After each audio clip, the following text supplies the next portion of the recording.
Hi friends, welcome to our channel. ఏపీలో అయితే మనకి ఇప్పుడిప్పుడే లేటెస్ట్ అప్డేట్ అయితే రావడం జరిగిందండి. తల్లికి వందనంపై అయితే కూడా ఈ యొక్క అప్డేట్ అయితే రావడం జరిగింది. సో మనకు సమావేశాలు అయితే మంత్రులతో సమావేశాలు అయితే జరుపుతున్నారు కదా, ఆ యొక్క సమావేశంలో ఈ యొక్క అప్డేట్ అయితే రావడం జరిగింది. వీడియో అయితే కంపల్సరిగా ఎండ్ వరకు అయితే చూడండి. అలాగే చిన్న రిక్వెస్ట్ ఫ్రెండ్స్, మన ఛానల్ చూస్తున్న ప్రతి ఒక్కరు కంపల్సరిగా లైక్ అయితే చేయండి. అలాగే ప్రతి ఒక్కరికి విషయం తెలిసేలా షేర్ చేయండి. అలాగే ఈ యొక్క ఛానల్ అనేది కంపల్సరిగా సబ్స్క్రైబ్ చేసిన వెంటనే మీకు బెల్ ఐకాన్ కనిపిస్తుంది. అందులో ఆల్ అని సెలెక్ట్ చేస్తే మీకు ప్రతి వీడియో నోటిఫికేషన్ రూపం అయితే రావడం జరుగుతుందండి. సో ఇక మనకు ఏపీలో తల్లికి వందనం సంబంధించి అయితే చాలా మందికి అయితే డౌట్స్ అయితే ఉన్నాయండి. అంటే ఈ యొక్క పథకాన్ని ఎప్పుడు స్టార్ట్ చేశారు, దీనికి సంబంధించిన పథకానికి సంబంధించి అంటే తల్లికి వందనం అన్న పథకాన్ని ఒకరికే ఇస్తారా, లేకపోతే ఎంతమంది పిల్లలు ఉంటే అంతమందికి ఇస్తారా లేదా అనేది అయితే అడుగుతున్నారండి. సో మనకు ఈ రోజైతే ఈ యొక్క పథకానికి సంబంధించి డౌట్స్ అయితే క్లియర్ అయిపోయాయని చెప్పుకోవచ్చండి.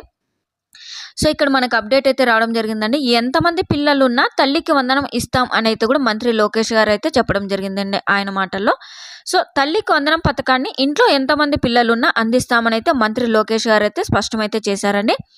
మార్గదర్శకాలు రూపొందించడానికి కొంత సమయం కావాలి. గత ప్రభుత్వంలో జరిగిన తప్పులు మళ్ళీ జరగకూడదనేదేమో మా లక్ష్యము అని అయితే చెప్పడం జరిగిందండి. సో అర్హులు ఎంతమంది ఉన్నా ఒక్కొక్కరికి 15,000 అయితే ఇస్తామని అయితే చెప్పడం జరిగింది. అందులో సందేహం అయితే లేదని అయితే తేల్చి చెప్పిందండి. ప్రభుత్వంతో పాటు ప్రైవేటు పాఠశాలలకు వెళ్ళే విద్యార్థులకు కూడా ఈ పథకం వర్తిస్తుందని అయితే కూడా శాసన మండలిలో వెల్లడించారండి. అంటే ఈ పథకానికి సంబంధించి 15,000 రూపాయలు ఎంతమంది ఉన్నా, అంటే ఒక ఫ్యామిలీలో ఇద్దరు పిల్లలున్నా, ముగ్గురున్నా, ఒక్కరున్నా, నలుగురున్నా కూడా 15,000 రూపాయలు ఒక్కొక్కరికైతే కూడా ఇస్తామని అయితే చెప్పడం జరిగింది. అదేవిధంగా ఈ పథకానికి సంబంధించి చూసుకున్నట్టయితే మనకు గవర్నమెంట్ స్కూల్లో చదువుతున్నా లేదా ప్రైవేట్ స్కూల్లో చదువుతున్నా కూడా ఇస్తామని అయితే చెప్పడం జరిగింది. సో ఇక్కడ ఒక మనకు పాయింట్ అయితే తెలిసి ఉండాలని, కంపల్సరిగా ఈ పథకానికి సంబంధించి 15,000 రూపాయలు మీకు రావాలంటే మీరైతే ఆధార్ కార్డ్ అనేది అప్డేట్ అయితే చేసుకోవాలండి. అదేవిధంగా బయోమెట్రిక్ అయితే వేసుకొని ఉండాలి, మరియు రేషన్ కార్డ్ అయితే మీకు అందుబాటులో ఉంచుకోవాలి. సో మనకి అంటే తల్లిది మరియు స్టూడెంట్స్కి సంబంధించి ఆధార్ కార్డ్ అయితే కూడా ఆధార్ హిస్టరీ అయితే కూడా తీసుకోవాలని అయితే చెప్పడం జరిగింది.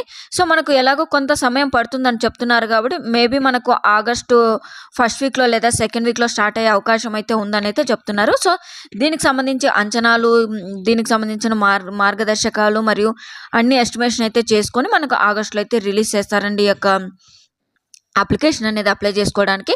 సో మరి ఈ పథకానికి సంబంధించి ముఖ్యంగా చూసుకున్నట్టయితే ఏపీలో చదువుతున్న వారికే ఈ యొక్క పథకానికి సంబంధించి వర్తిస్తుందని అయితే చెప్పడం జరిగింది. అంటే మీరు ఏపీలో ఉన్నప్పటికీ కూడా వేరే స్టేట్స్లో చదువుతుంటారు కదా, తెలంగాణ కానీ కర్ణాటక కానీ, అలా అయితే వర్తించదని అయితే చెప్పారండి.